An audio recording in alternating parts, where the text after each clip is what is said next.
I'm Karen Facer, and I'm a retired nurse, working still part-time.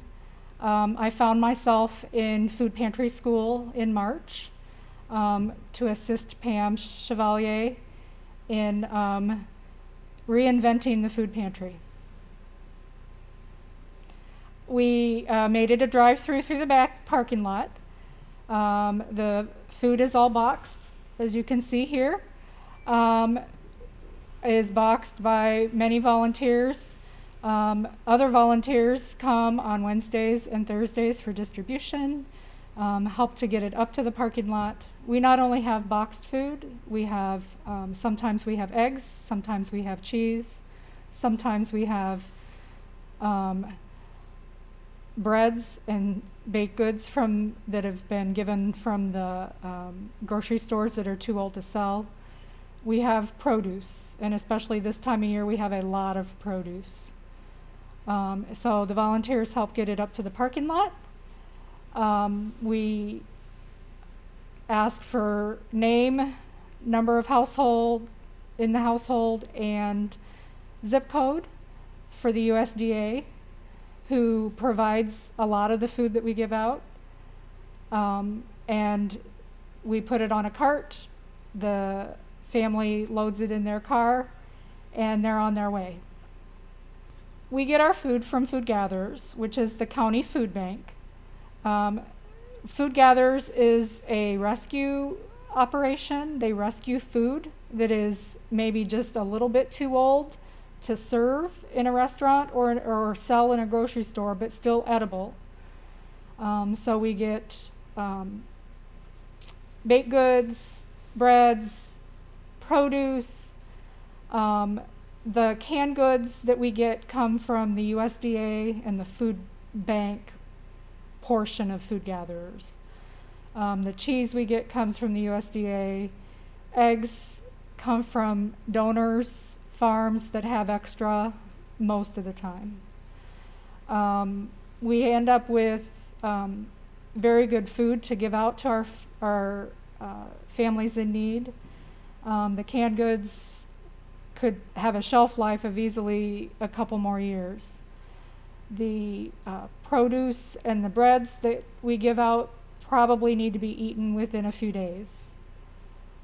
The food truck from Food Gatherers comes on Tuesday afternoons, and most Tuesdays since the beginning of April, we've had close to a ton or more of food delivered,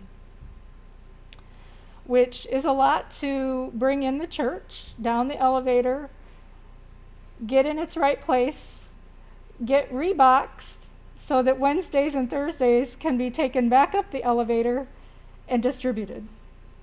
The people that end up coming for distribution of food are people who are in need. We have people who drive in. A lot of times there might be representatives from 2 or 3 families in one car because they've brought people from the neighborhood with them. We've had people come and say, "Can I get food for my neighbor?" And we will take the neighbor's name and information and give the family, the one person who is here, food enough for that other family. We have walk-ups. Walk-ups are hard because we have heavy food. So we encourage walk-ups to maybe have a wagon or a wheeled suitcase or something to put the food into. When we have a walk-up, one of the volunteers from Emmanuel will kind of sort through the food and see if the walk-up really wants to take it, because what we touch we can bring back into the building and rebox. What they touch they have to take, or we throw it out. So we are very careful with a walk-up in maintaining distance of 6 feet or more, showing them what they can have, bagging it up for them, letting them take hopefully what they can handle. Hopefully they're not walking very far. The recipients of the food are very thankful that we are here. They see the sign out front on Wednesdays and Thursdays and many do come back, maybe not every week, but a couple times a month. They are thoroughly thankful that we are here providing food for them. And one Wednesday we had a backlog, and the front car was not moving. And one of our volunteer youth went up to that car and asked if the person needed help. And the person didn't need help. The person was so hungry that he was sitting there eating something from his box.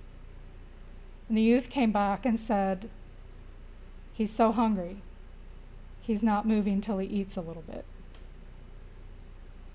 And that really stands for what we're here for. We're here to feed them. And they are hungry coming in here. The boxes of food and the food that we do give a family is probably enough food for about 3 days. It's not food to last them a week. The most common question that I get is, do people who receive our food sell it and make money off of us? If they are, they're not making enough money from a bottle of juice or a can of soup or a box of macaroni and cheese to pay their rent.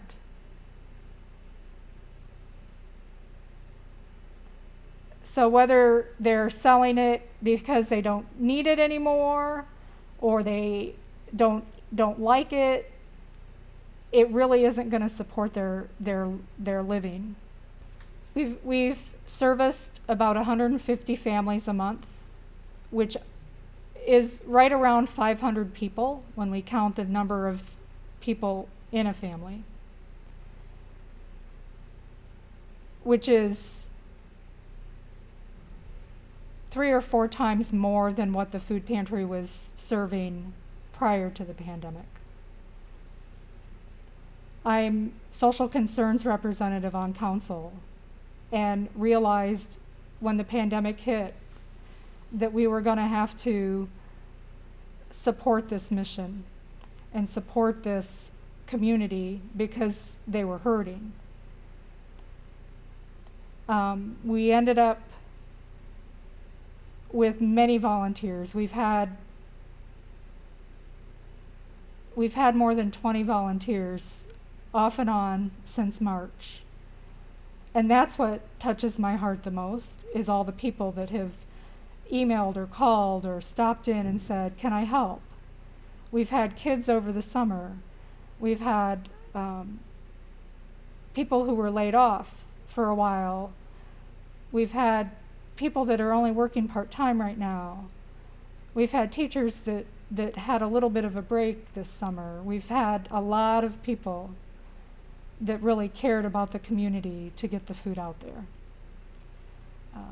And that's why I'm here, to make sure that the food still gets out where it goes. The food pantry distribution is Wednesdays and Thursdays from 3 p.m. to 3:45 p.m. in the back parking lot. Anybody in the community is welcome. No referral is necessary. We ask that people come no more than once a week.